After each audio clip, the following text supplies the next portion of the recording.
एक समय की बात है। महात्मा बुद्ध अपनी तपस्या में लीन थे। उन्हें तपस्या में बैठे हुए कई दिन बीत चुके थे। तभी एक शिकारी उस रास्ते से जा रहा था। उस शिकारी ने महात्मा बुद्ध को पहचान लिया। शिकारी ने महात्मा बुद्ध के बारे में बहुत बड़ाई सुनी थी, किंतु वह महात्मा बुद्ध की बड़ाई से संतुष्ट नहीं था। उसने परीक्षा लेने के लिए सोचा।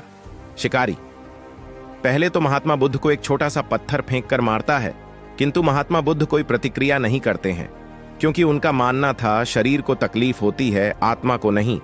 अतः शिकारी द्वारा फेंके गए पत्थर के कारण शरीर को कष्ट हुआ, किंतु आत्मा को नहीं। शिकारी कुछ समय सोचता रहा।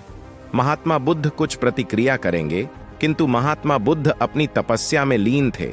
उन्होंने कोई प्रतिक्रिया नहीं की। पुनः शिकारी ने पत्थर फेंका। वह पत्थर महात्मा बुद्ध के आंखों के ऊपर लगा और उस जगह से खून बहने लगा।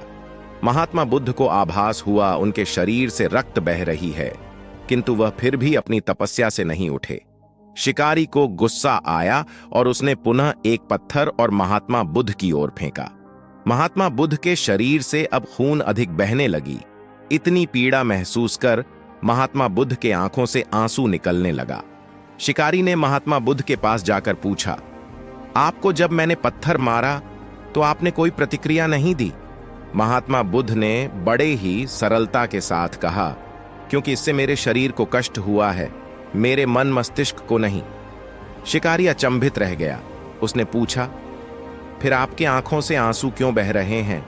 इस पर महात्मा बुद्ध ने पुनः कहा, तुम्हारे द्वारा किए गए अनुचित कार्य के परिणाम के बारे में मेरा मस्तिष्क, मेरी आत्मा विचार कर रो रही है।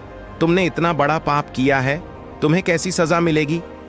बुद्ध की बातों को सुनकर शिकारी महात्मा बुद्ध के चरणों में नतमस्तक हुआ और उनसे क्षमा याचना की। महात्मा बुद्ध क्षमाशील व्यक्ति थे। उन्होंने तुरंत शिकारी को क्षमा कर दिया और अपना आशीर्वाद दिया। वह शिकारी महात्मा बुद्ध का आशीर्वाद पाकर एक महान व्यक्ति और साधक के रूप में जीवन व्यतीत करने लगा।